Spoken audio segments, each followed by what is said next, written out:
Very good morning to all of you. सभी को नमस्कार और आप सभी का बहुत बहुत स्वागत है मेरे चैनल जुडिशियल एस्पिरेंट में।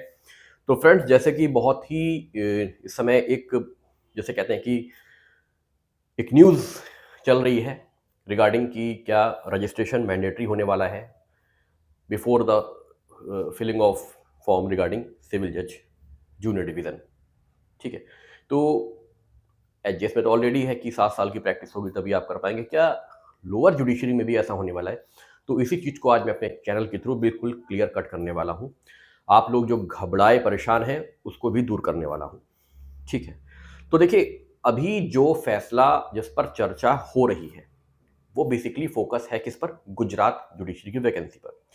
और सुप्रीम कोर्ट ने स्टे लगाया हुआ है। सुप्रीम कोर्ट की जो डबल जजेस की बेंच है उसने स्टे लगाया हुआ है कि जब तक हम ये डिसाइड ना कर दें कि क्या वाकई में registration is compulsory before filing of form regarding civil या जूनियर डिवीजन, क्या आप फॉर्म भर पाओगे नहीं भर पाओगे। तो ये केवल अभी एक रिजर्व जजमेंट है, इसको सुरक्षित रख लिया गया है, केवल अब इसको प्रोनाउंस करना बचा है। ठीक है, अब क्या क्या इसमें हो सकता है क्या नहीं हो सकता है उस पर चर्चा कर लेता हूं। चीजों को बहुत घुमा फिरा के नहीं, डायरेक्ट बात करते हैं। देखिए, कभी सिविल जज जूनियर डिवीजन की वैकेंसी में, कभी की बात कर रहा हूं, इतिहास की, रजिस्ट्रेशन कंपलसरी होता था। मतलब कंपलसरी प्रैक्टिस मांगी जाती थी फाइल फॉर्म भरने से पहले। ये काफी पहले की बात हो गई, आई थिंक 92 93 की बात है, मुझे कंफर्मेशन, लेकिन थी पहले सिविल जजेस में, सिविल जज वैकेंसी में ये प्रचलन पहले था, इसको खत्म किया गया। ठीक है, तो ये ऑलरेडी पहले रह चुका है, पहली चीज। अब क्या है, दूसरा पॉइंट बात करते हैं कि जो फॉर्म ऑलरेडी भर लिए गए हैं, जैसे कि छत्तीसगढ़ का ऑलरेडी भर लिया गया है, राजस्थान का चल रहा है। ठीक है, बात केवल गुजरात पर अभी टिकी है। ठीक है, गुजरात पर बात टिकी है, लेकिन सुप्रीम कोर्ट का क्या है कि सुप्रीम कोर्ट के जजमेंट जो है क्या है, वो लॉ माने जाते हैं। तो जो फॉर्म ऑलरेडी भर गए हैं, जिनकी डेट ऑलरेडी निकल गई है, उनके लिए तो दिक्कत नहीं होने वाली, लेकिन थोड़ी सी प्रॉब्लम फेस कर सकते हैं वो लोग जो कि अभी तक रजिस्टर नहीं कराए हैं अपने आप को अपनी बार काउंसिल में। ठीक है, तो मैं तो सबको यही अपनी ओपिनियन देता हूं कि आप जब भी लॉ ग्रेजुएट हो अपना रजिस्ट्रेशन तत्काल करा लें। इससे बेनिफिट आपका ही है, क्योंकि भविष्य में कोई भी ऐसी गाइडलाइंस आती है या कुछ होता है तो आप उससे सुरक्षित रहेंगे। ठीक है, तो देखिए, अभी ऐसा नहीं है कि ये लागू हो जाएगा, ये लागू हो ही जाएगा, ऐसा कोई भी नहीं। सुरक्षित रखा है, मात्र फैसला सुरक्षित है। तो घबराइए मत, चिंता मत करिए, पहले फैसला आ जाने दीजिए। ठीक है, 18 मार्च को आई थिंक आने वाला है, हियरिंग इसकी होने वाली है। ठीक है, उसके बाद इसमें फैसला बहुत जल्दी आ जाएगा। तो आप लोग परेशान ना हो, और उम्मीद है कि 50% उम्मीद है कि ये लागू होगा या 50% नहीं भी होगा। अभी दोनों कंडीशन लगी हुई है, क्योंकि देखिए, एक चीज बहुत क्लियर है,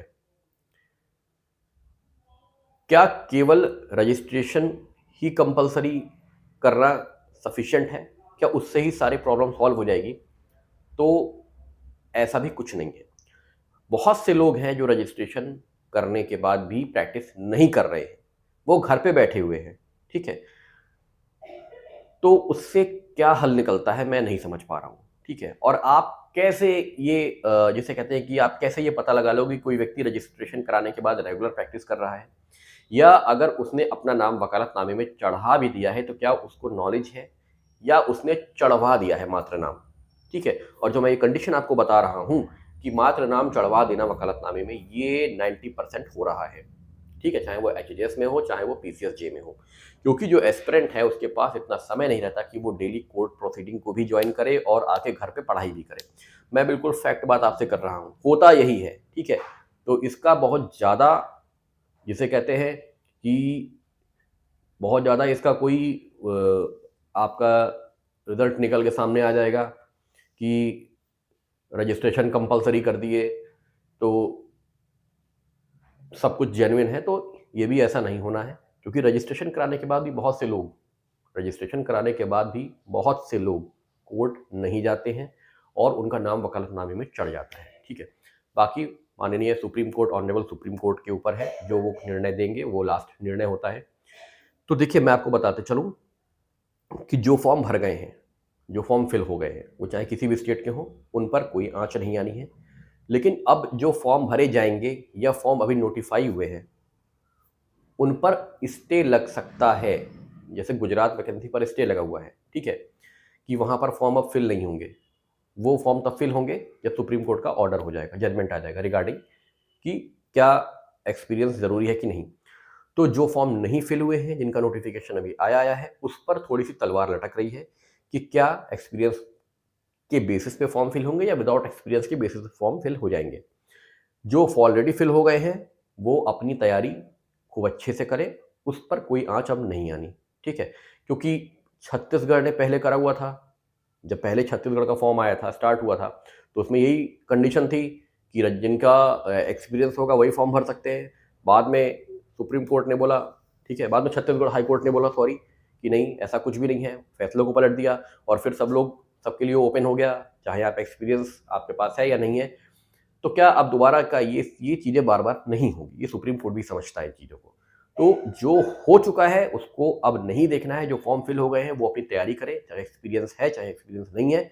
लेकिन जो आने वाले फॉर्म हैं या जो फॉर्म नोटिफाई केवल हुए हैं, अभी वो फिल नहीं हुए हैं, वो प्रॉपर उनकी डेट नहीं खत्म हुई है या जो भी, तो उनके ऊपर अभी तलवार लटक रही है। तो ज़्यादा परेशान ना हो, किसी एक के लिए नहीं है, सबके लिए ये चीज़ होगी अगर होगी तो।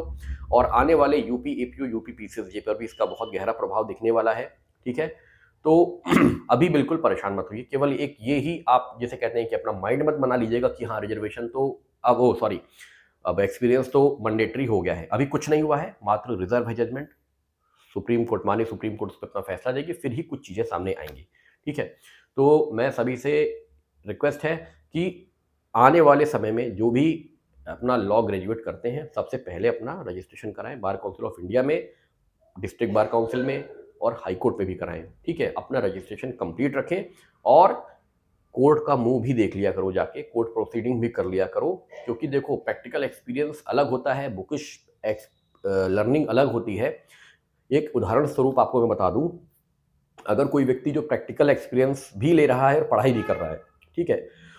कोई भी एक क्रिमिनल कोर्ट का जजमेंट लाके उसके हाथ में दे दो, ठीक है? जो प्रैक्टिस भी कर रहा है और पढ़ाई भी, ठीक है? प्रैक्टिस मतलब ये नहीं कि वो 365 दिन प्रैक्टिस कर रहा है, लेकिन हाँ, टच में रहता है, ठीक है? और कुछ किन्हीं मुकदमों में वो अपना थोड़ा-सा इंटरेस्ट शो करता है, ठीक है? उतना ही कर पाओगे और उतना ही सफिशिएंट है। तो उसको अगर आप किसी भी क्रिमिनल कोर्ट का जजमेंट दोगे ना, वो 2 मिनट में बता देगा क्या हुआ, कन्विक्शन हुआ, एक्विटल हुआ, क्या हुआ, क्या बॉन्ड भरना है, क्या नहीं करना है। लेकिन जो व्यक्ति रूम में बैठा हुआ है ना, जो कभी कोर्ट नहीं गया, जिसने कभी कोर्ट फेस नहीं किया, जिसने कभी फाइल तक नहीं ओपन करी कोर्ट की, कैसे होता है, उसको अगर आप जजमेंट दोगे ना क्रिमिनल कोर्ट का कि भाई बताओ इसमें क्या हुआ, या एनआई एक्ट का जजमेंट दे दो कि इसमें क्या हुआ, वो एक शुरुआत से पढ़ना शुरू करेगा और 2 घंटे तक पढ़ेगा, फिर आपको ही बता पाएगा, ठीक है? लेकिन जो एक रनिंग बंदा है, जो रोज़ कोर्ट या रोज़ नहीं, महीने में 3 दिन, 4 दिन या 10 दिन जाता है, वो आपको 2 मिनट बता देगा कि इस जजमेंट का जिस्ट क्या है। 2 मिनट में, उससे ज़्यादा टाइम वो नहीं लेगा। इसीलिए एक्सपीरियंस ज़रूरी है, इसलिए एक्सपीरियंस ज़रूरी है कि हमें कम से कम प्रैक्टिकल भी कुछ पता हो कि कोर्ट के ऊपर क्या प्रेशर रहता है, प्रोसीडिंग कैसे चलती है, माहौल कैसा रहता है, कल को हमें कैसा फेस करना पड़ेगा, कितनी हिंदी ज़रूरी है, कितनी इंग्लिश ज़रूरी है। और एक चीज़ और बताते चलूँ आपको, आज आप तैयारी कर रहे हैं तो आप अंग्रेजी माध्यम के हैं, आप हिंदी माध्यम के, यहाँ तो आप माध्यम चुन लेते हैं कि अंग्रेजी में पेपर देंगे या हिंदी में पेपर देंगे, ठीक है? लेकिन जब आप कल को ज्वाइन करेंगे ना एज़ अ सिविल जज जूनियर डिवीज़न या एचजीएस, ठीक है? तो वहाँ पे ना आपको माध्यम चूज़ करने का मौका नहीं दिया जाएगा। आपको वहाँ पे हिंदी में भी काम करना पड़ेगा, आपको वहाँ इंग्लिश में भी काम करना पड़ेगा।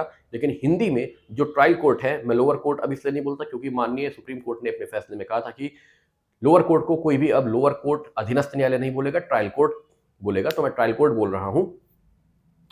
ट्रायल कोर्ट में 90% काम होता है हिंदी में। और अब भी आप जिसे कहते हैं कि फ़ारसी बहुत ज़्यादा इस्तेमाल है, फॉर्म जो हैं, ठीक है? जैसे मुसम्मान, मुसम्मिन, ये सब हिंदी के वर्ड नहीं है, अब भी इस्तेमाल होते हैं। तो आजकल के जो अंग्रेजी माध्यम के छात्र हैं विशेषतः, उनको तो समझ में नहीं आएगा कि ये हो क्या रहा है या होना क्या है, मुचलका। आप कहीं पढ़ते हो मुचलका, ठीक है? तो इन सब चीज़ों को आप तभी समझ पाओगे जब थोड़ा-सा आप अपना टच कोर्ट से रखोगे। आपको इन सब चीज़ों से भी यूज़ टू होना ज़रूरी है, ठीक है? तो लास्टली अभी परेशान मत होइए, 18 मार्च आने दीजिए, फैसला आने दीजिए। अभी मात्र स्टे लगाया गया है, कोई भी फैसला नहीं किया गया है कि हाँ, एक्सपीरियंस कंपल्सरी होगा या एक्सपीरियंस कंपल्सरी नहीं होगा। तो बिल्कुल टेंशन ना लीजिए, हो सकता है एक्सपीरियंस कंपल्सरी ना भी हो, तो सबके लिए ओपन हो जाएगा। और अगर एक्सपीरियंस कंपलसरी होता है तो जिनका एक्सपीरियंस हो चुका है, अब चाहे वो 2 साल का किया जाए, चाहे 3 साल का किया जाए, तो फिर वही लोग फॉर्म भर पाएंगे। ठीक है, लेकिन अभी सब कुछ नॉर्मल है, अभी कोई दिक्कत नहीं है। ठीक है, और सारे हाई कोर्ट से भी ओपिनियन ली जा रही है, सारे हाई कोर्ट के चीफ जस्टिस से भी बातें चल रही हैं, सब कुछ हो रहा है, बल्कि ऑलरेडी हो ही चुका है क्योंकि रिजर्व है अब, तो सब कुछ ओपिनियन लिया जा चुका है, सब कुछ हो चुका है। तो अभी वेट करिए, परेशान मत होइए, तैयारी कंटिन्यू करिए, तैयारी कंटिन्यू करिए, क्योंकि वैकेंसी कंटिन्यूअस आनी है। ऐसा नहीं कि वैकेंसी इस साल आके बंद हो जाएगी। ठीक है, और पॉजिटिव रहिए, पॉजिटिव रहिए, पॉजिटिव रहिए कि फॉर्म हम भर पाएंगे और एग्जाम हम दे पाएंगे। ठीक है, क्योंकि अभी कुछ भी ऐसा नहीं हुआ है, परेशान मत होइए। ठीक है, तो यही आप लोगों से बात करनी थी। तो फिर मिलते हैं आपसे किसी नए इन्फॉर्मेशन पे, और अपडेशन के लिए कुछ भी इस पे अपडेट होता है तो वो आपको हम जरूर इन्फॉर्मेशन प्रोवाइड करेंगे। तब तक के लिए सभी को नमस्कार, धन्यवाद।